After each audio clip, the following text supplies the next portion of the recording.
Welcome, one and all, to the Cosmic Comic Nation, powered by Comic Con Radio. I'm your host, Tom Tormey, and my guest today is a Harvey Award winner. He is a three-time Eisner Award winner, alongside friend and frequent collaborator Art Baltazar, and also friend of the nation.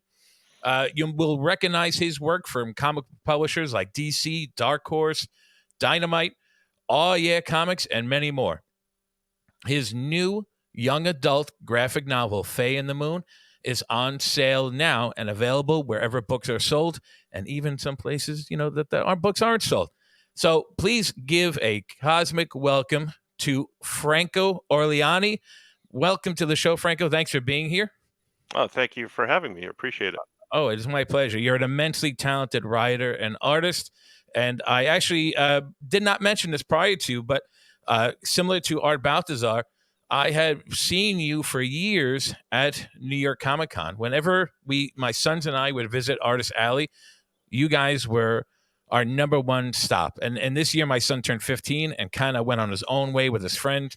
And when he came across you and Art, he was starstruck, and his friends were like, "What's going on?" What? I'm like, he had to explain that it's an annual visit to see the both of you, and we usually get the some of the Oh Yeah comics signed and some sketches from the both of you. So it's a real honor to sit down and talk to you as well. Oh, well, thanks again for having me. And when you say things like that, it humbles me. So I really appreciate it more than you know. Right. Thank you. Well, please, and same here. I appreciate it too, because you helped shape my children's childhood. So thank you very much for that. And speaking, of shaping children's childhood, you are a teacher. You're a art high school teacher, That's uh, correct. and you've been doing it for 23, 24 years now. When your students find out that you are this celebrity in the world of comics, that I don't, you I are don't know about that. oh, well, I mean, how does do they how do they react when they find out that you're this award-winning published writer and artist for comic books and graphic novels? They think it's pretty cool. They're like, "What are you doing here?" But then they find out that their assignments are still due, and then I'm a jerk again. You Yeah, know. yeah, yeah. when when the assignments are due. What do you mean I get a 0, if I don't hand it in, But you're a celebrity. You shouldn't be Yeah. giving heroes. But Well, I try to teach them real life, right. outside of the classroom, what the world is like, and if you don't hand in your work, you miss a deadline, you get fired or you get a Oh yeah. 0, you know? I'm sure in your line of work that's an important skill to learn, with keeping to the deadlines. Uh, Yeah. One yeah, of one of the big things, yeah. I'm sure. You were born Franco Orleani, but on books like Faye and the Moon, which again just came out and is fantastic. The art is amazing. We're going to get to that soon as well. Uh, you're listed on the cover as Franco, and is Well, the surname non-existent on the cover? well, the reason for that, honestly, is with a name like Aureliani, Mm, it's Aure, Aureliani, right. and they used to call me Mr. Vowels when I was Yeah. in school, and everybody would spell it wrong. Um, I got perfect attendance all through middle school and high school, and when I graduated, they gave me a plaque and they spelled my name wrong on it. Uh, So, rather than keep going through, corrections, or I mm, just thought it was easier to just be Franco, kind of like Cher. oh I yeah. figured, yeah, just one name brand recognition. I It's actually just think easier. a few minutes ago when I actually said your name, I think I said it wrong. Thinking about it out loud. Uh, but so Cher, Beyonce, Right. Franco. Yeah. I'm lumped That's, in. Yeah, it's the three. We're the Trinity, oh, the nice. Holy Grail. Yeah. Yeah, Hmm. that's cool. So that tour is when, this summer? Big, this Oh, hitting the man, stadium. I'm gonna have to practice and work out quite a bit to keep up with those two. I'm sure. I'm sure. Uh, so you've been teaching for 2 decades now. At what point did you start to get involved in comics? It was actually before teaching. Hmm. I wanted to get into comics. I had a comic store that just failed miserably Hmm. because I thought maybe that's one thing I wanted to do. I went to college. I got a degree in art and I got a degree in film and communications, and thought I wanted to work in film. I did get a job in film. I worked as a production assistant. It wasn't the creative outlet Hmm. that I wanted, so I kind of gravitated towards, maybe opening my own business. I was helping out my parents, and they worked in restaurants, owned restaurants, and I went back to that, and I figured I'd open up my own comic shop. That failed miserably, but the one thing that did do was get me drawing again. Very cool. I had kind of been out of it for a few years, and I decided that I was going to do my own comics, and I did, but they weren't really going anywhere. I wasn't really selling much. Small independent comic creator was Is this writing. is this Blind Wolf Studios? Yeah, that's still my studio, but yeah, it was I was printing under the imprint of Blind Wolf Studios, Right. and I was doing a book called Weirdsville and another book called Flesh and Blood, Oh, yes. and um, the sales weren't great.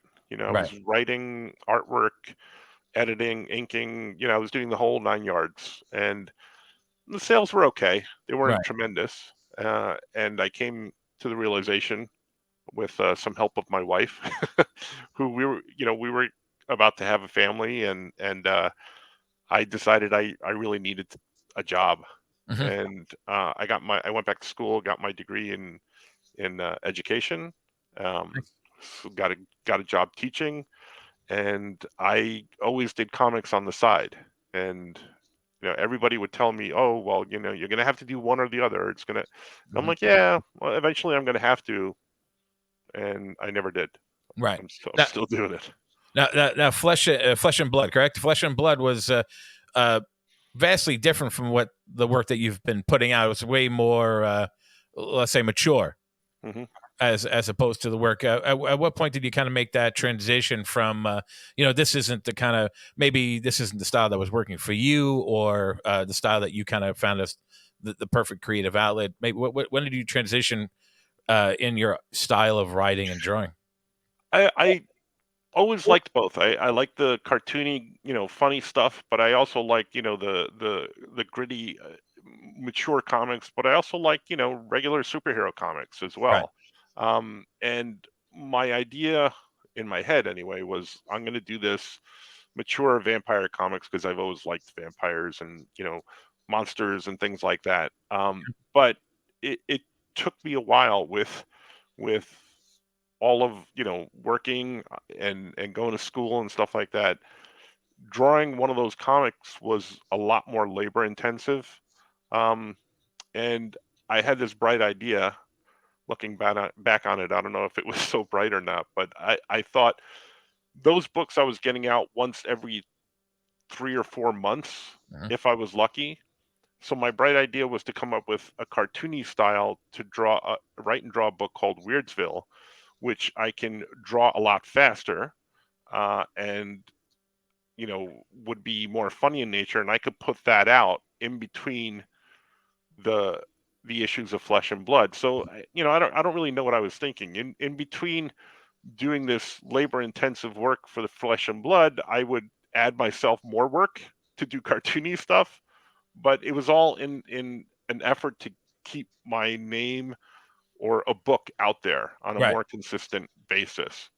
So No, I don't know. I don't know that it worked or not, but well, I mean, in the long run, I'd say so. It was a good strategy. And at what point did you meet up with Art Baltazar? You guys are like the dynamic duo of young adult yeah. graphic novels and comic books. At what point did you meet up with Art?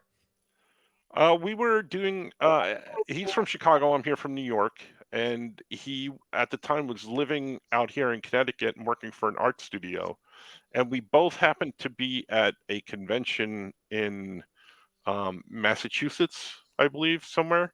Um, and it was, not very well attended. There were like maybe five attendees. It was a Oh, wow. basement show where like nobody showed up. Yeah, And he just happened to set up next to me. And then, through the course of a weekend, you start up a dialogue, and we sure. were we were talking, and it turns out that he lived about 20 minutes away from me here. And I said, hey, we need to get together and get some pizza and watch some wrestling and get some wings, and and draw comics, and basically that's what we did. I mean, that's where all great friendships start, with wings and comics. I Mhm. mean, there's no better wrestling and wrestling. There's no Right. better trio right there. You can't go wrong. Uh, and so you going just to rewind a little bit to Blind Wolf Studios, which again I believe you founded in 1995. Uh, Mhm. what was the inspiration for the name itself? What was because in contacting you and Blind Wolf Studios, it's a cool name. It's a fascinating name. Where did you come up with that? I did in college. I did an animated piece. I had an animation teacher. His name was Chuck Harrington, Mm. and he had worked on the Flintstones. He had worked on. He tried out for He-Man, but he turned it down because they didn't want to move to L.A. But he did a lot of preliminary drawings for He-Man. He did the. You remember those Vlasic dill pickle commercials? Oh, yeah, Uh, the with stork. the stork Yep. with the pickle. Yeah, he did those as well. Oh, very cool. So he was a immensely fascinating guy, I bet. and he was teaching this animation course, but a lot of the people that were taking the animation course were film students, and Mm, I happen to be an art and film student at the time. So he was teaching us how to animate this project. It's a Little Red Riding Hood project, but we were going to use like a red triangle, for Little Red Riding Hood, and mhm. we were just going to animate that. And I wasn't really pleased with that because I wanted to animate, like regular drawings. I wanted my drawings to move.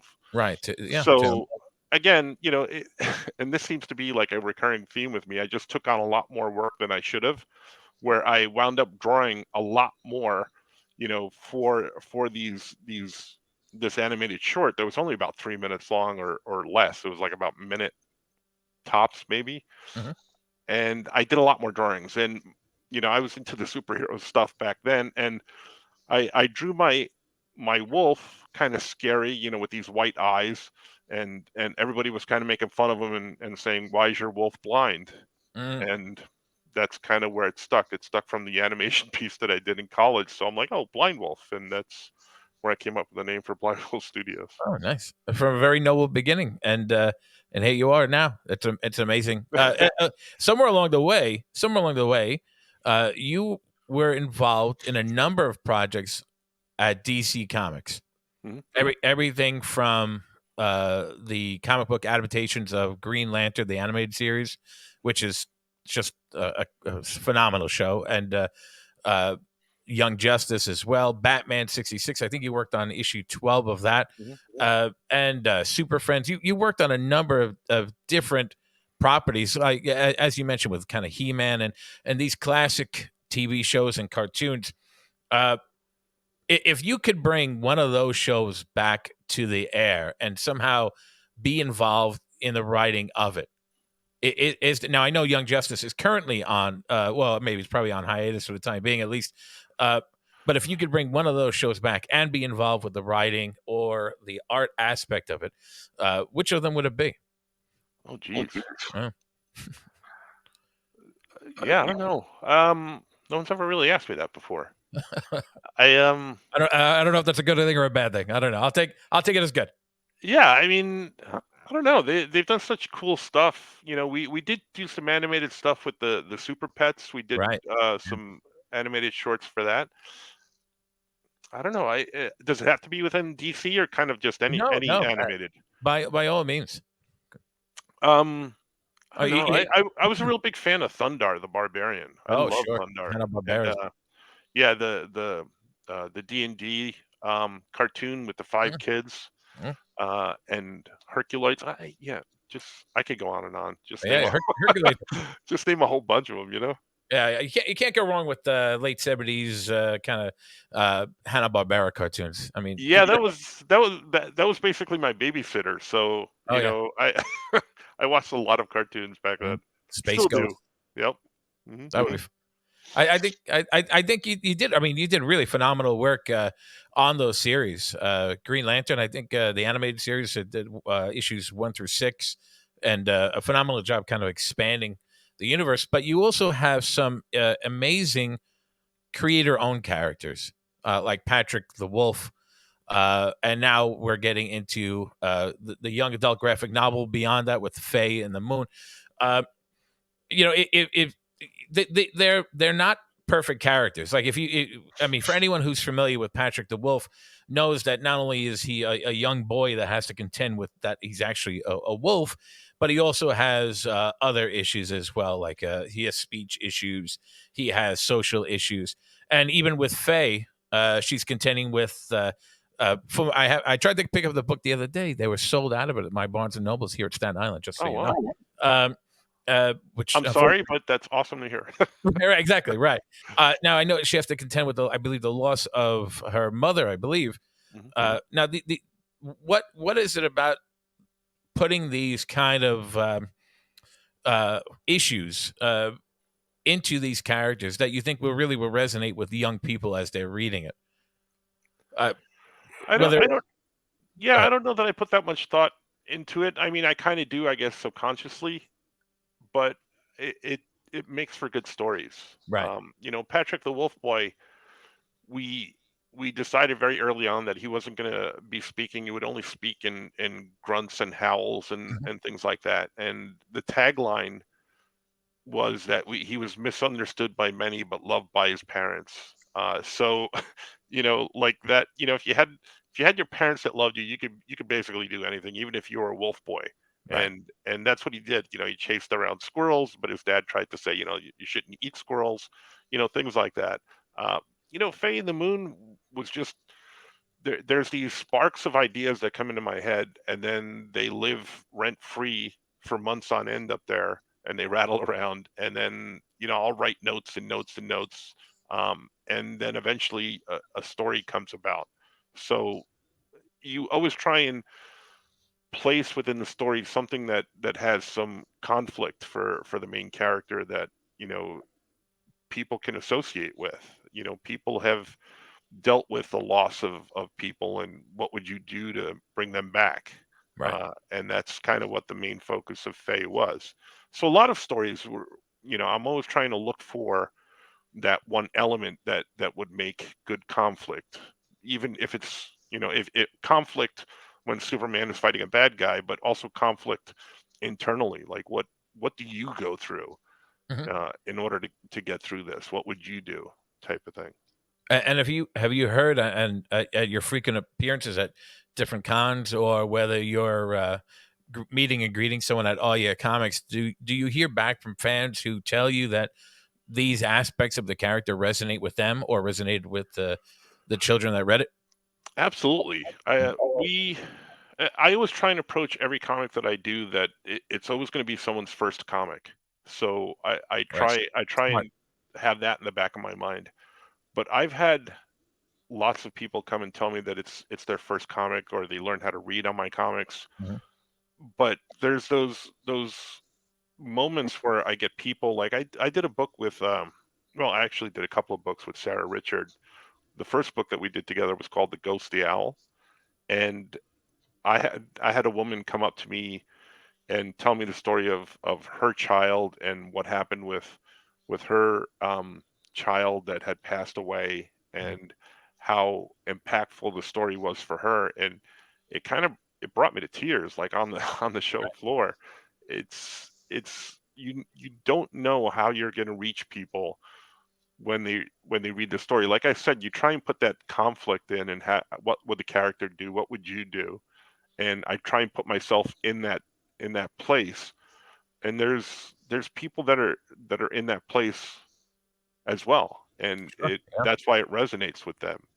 So it's very meaningful, very impactful when someone comes up and tells me that it's touched them or changed them in some way.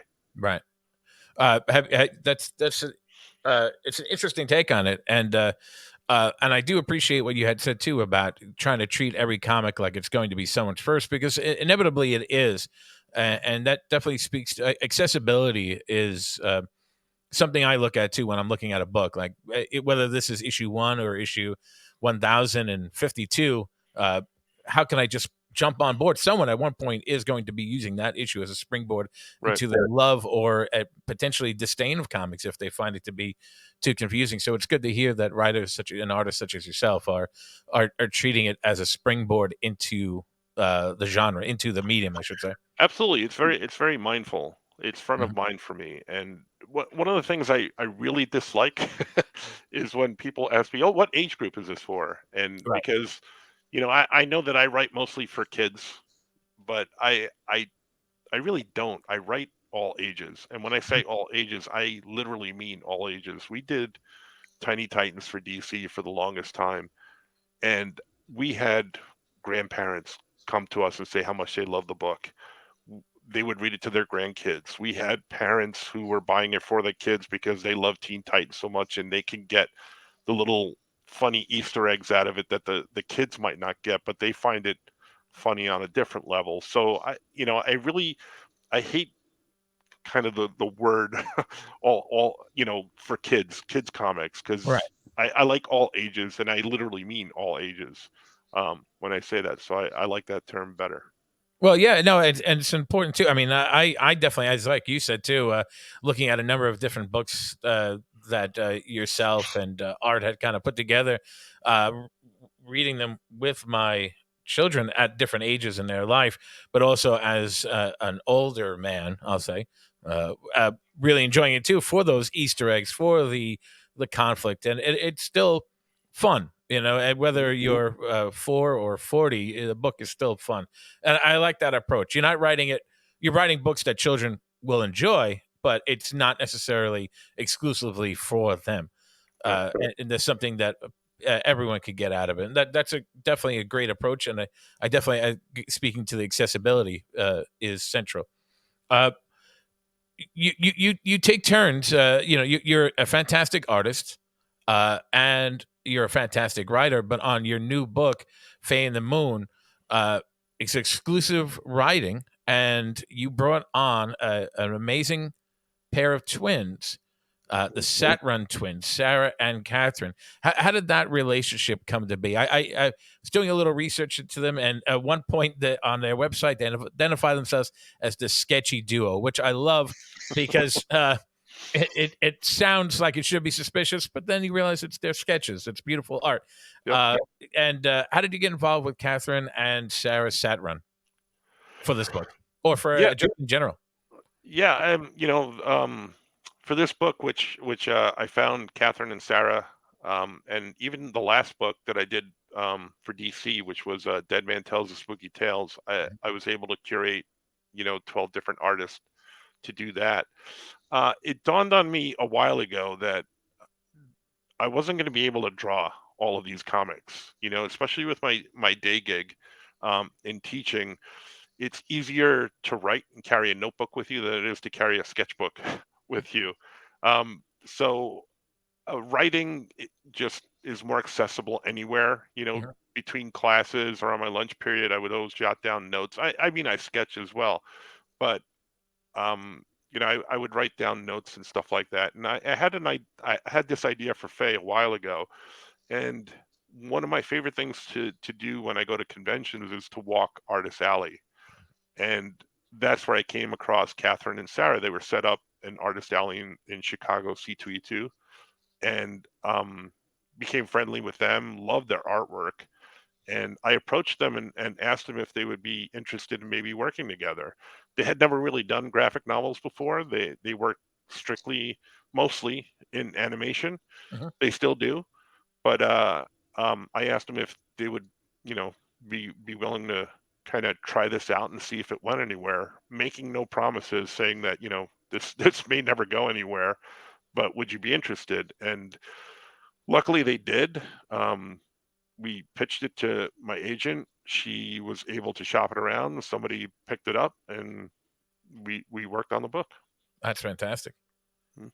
Yeah, I mean, and so far you've had two amazing stories, by the way, that have come out of your time at Artist Alley, meeting Art and now meeting the twins. Uh, I mean, God knows what the future is going to hold for you at the next. Yeah, yeah. Basically, every artist that I've worked with, Mhm. I've met. Well, almost every artist that I've worked with, I've met through conventions and Artist Alley and becoming friendly with people. Scoot, we work on McMahon, we work on a bunch of stuff together with All Yeah Comics and stuff like that. Sarah Right. Richard, I was set up next to her at a show. I believe it was in Boston, and watching her sell these prints of this owl painting that she made, and I'm like, this is amazing. Why don't you do a book about this? And she goes, well, I'm not really a writer. And I'm like, well, I'll write it for you, Right.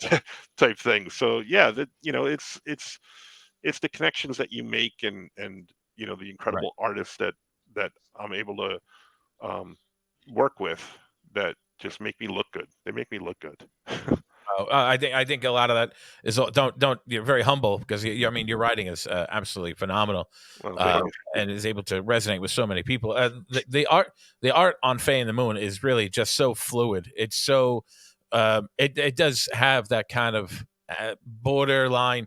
It's got a Western Eastern kind of anime feel to it, but at the same time, it's really uh, very fluid and very easy on the eye. The colors are phenomenal. They pop right off the Yeah, page. they're fantastic. Their Yeah. animation background really kind of devotes itself, lends itself to this story. And it was a story that I knew it wasn't my artistic sensibility. I knew I was never going to draw this story.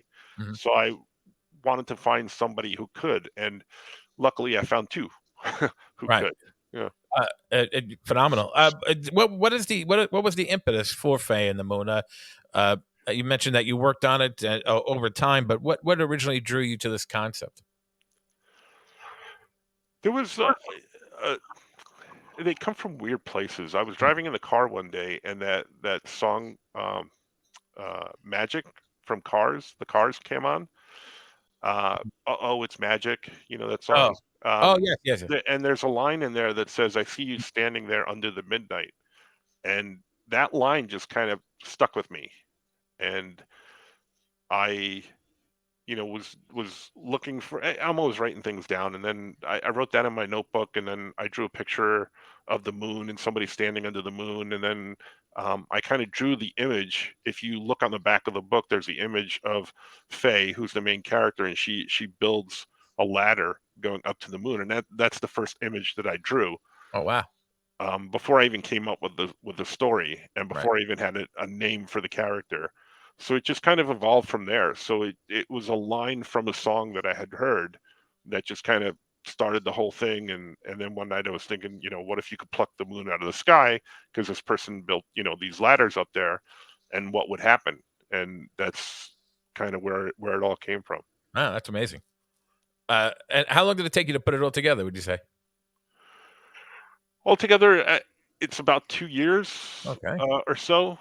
Um, from concept, from me writing it, me pitching it, um, and having the sisters involved, because I didn't want them to be doing a lot of work for no payoff. Hmm. So I just had them do a few illustrations to show my agent kind of what I was thinking, and she loved the concept, and we just went from there.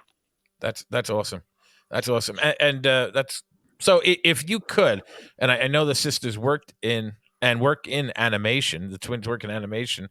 So if you could get together with the Sat Run sisters and take any of your properties, whether it's Faye and the Moon, whether it's Action Cat, whether it's Dino Mike or Patrick the Wolf Boy, which one of them would you take and say this would be a great animated project? Definitely Faye in the Moon. There's a lot more story than just what's in this book.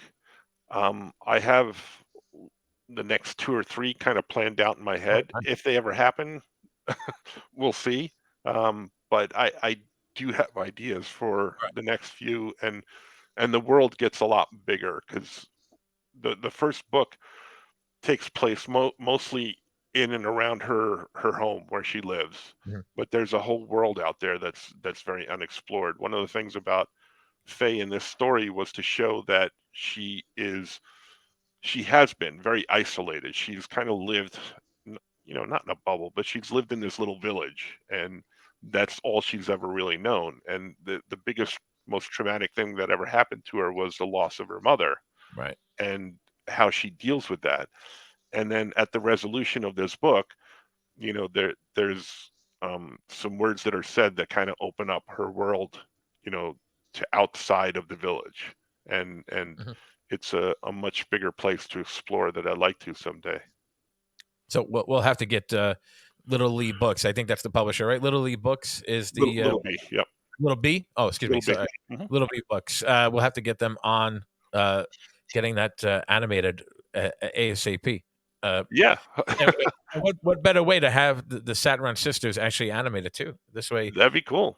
you would keep it. Sometimes you lose that the design, you lose the feel, you lose the soul of it when the art and the style changes. But uh, if we kept them on, you could keep it all. Yeah. Uh, so you did allude to the idea that in your head, at least, if not sketched out, you have Faye and the Moon Part 2 and Part 3 going. Are there any other projects that you have that are coming up that people would be interested in hearing about? I do. That you could share? Unfortunately, none that I can talk about right now. I should have just I said that you could share because I wonder. That's great.